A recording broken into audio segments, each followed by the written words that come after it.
इस देश को तमाशा बनाने का काम नरेंद्र मोदी की सरकार ने और उनके विफल मंत्रियों ने किया हुआ है। अभी नीट की परीक्षा पर बवाल मचा हुआ था। मंत्री जी कह रहे थे कोई पेपर लीक नहीं हुआ। अब जो आरोपी गिरफ्तार हुआ है उसने साक्ष्य और सबूत देखकर बताया कैसे कैसे पेपर लीक हुआ था 35-35, 40-40 लाख रुपए में। और अभी 2 दिन पहले यूजीसी नेट की जो परीक्षा हुई थी उसका भी पर्चा लीक हो गया और उसको रद्द करना पड़ा। इस देश की 60% आबादी 35 साल से उम्र में कम है। ये सारी चीजें युवाओं के साथ एक भद्दा मजाक खिलवाड़ है। उनके भविष्य पर एक बहुत बड़ा प्रश्न चिन्ह लगाता है। असलियत तो यह है कि पिछले 5 साल में 43 भर्ती परीक्षा रद्द हुई है, जिससे प्रभावित करीब 1,75,00,000 युवा बेबस है, मजबूर है और गुस्से में है। पर ऐसा क्यों होता है? कि क्या सरकार ने इससे पहले परीक्षाएं नहीं कराई हैं? परीक्षा होती थी इस देश में, परीक्षा लीक नहीं होती थी, लोग परीक्षा देते थे, किसी का सिलेक्शन होता था, किसी का नहीं होता था, नौकरियां भर दी जाती थी। लोग बेरोजगार हैं और उसके बाद जब परीक्षा देने जाते हैं तो परीक्षा लीक हो जाती है। असल में मोदी जी के और उनके मंत्रियों को कोई फर्क ही नहीं पड़ता। उनके बच्चे बड़े बड़े फॉरेन यूनिवर्सिटीज में पढ़ते हैं, उनको क्या फर्क पड़ता है आपके बच्चे गाजर मूली की तरह भरकर जाएं, परीक्षा दें, पेपर लीक हो जाए।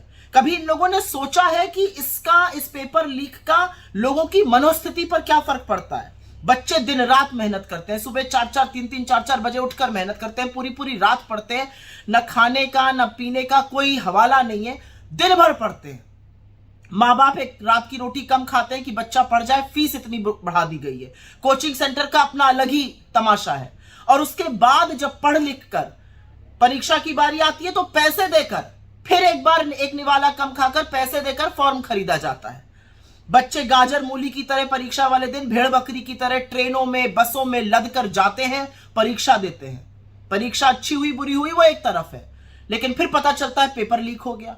और पेपर छोटे मोटे एग्जाम का नहीं, पेपर नीट का लीक हो रहा है, नेट का लीक हो रहा है, आर्मी रिक्रूटमेंट का लीक हो रहा है, पुलिस भर्ती का गुजरात से लेकर यूपी तक लीक हो रहा है, यूपी टेट लीक हो रहा है। एक के बाद सीबीएसई के मैथ्स और अंग्रेजी के पेपर लीक हो रहे हैं, एक के बाद एक पेपर लीक होता जा रहा है। तो ये किसकी जिम्मेदारी है? ये जो पेपर लीक माफिया है, इसके खिलाफ कार्रवाई कौन करेगा? और कार्रवाई क्यों नहीं हो रही है? और हर बार कहीं ना कहीं पेपर लीक माफिया के जो तार हैं वो या तो गुजरात से या भाजपा से जुड़े हुए पाए जाते हैं। भाजपा के नेता उसमें संलग्न रहते हैं। लपक के आके क्लीन चिट दे दी धर्मेंद्र प्रधान ने, पेपर लीक नहीं हुआ। अब क्या बोलेंगे जब नीट का पेपर लीक हुआ? 24 लाख बच्चे वहां पर, यूजीसी नेट में 10 लाख लोगों ने इम्तिहान दिया। कौन जिम्मेदार है इन चीजों का? तो असलियत यह है कि पूरी तरह से उदासीन, पूरी तरह से अकर्मण्य और सरकार की विफलता का जो सबसे बड़ा दंश है, जो सबसे बड़ा दर्द है, वो इस देश के युवा को झेलना पड़ रहा है। उसने आपको सबक सिखाया है, लेकिन आप शायद अभी सबक सीख नहीं पाए हैं। लेकिन इस देश के भविष्य के साथ, इस देश के युवाओं के साथ खिलवाड़ करना बंद कर दीजिए। पेपर लीक माफियाओं का नहीं, युवाओं का सहारा बनिए, उनको संरक्षण दीजिए।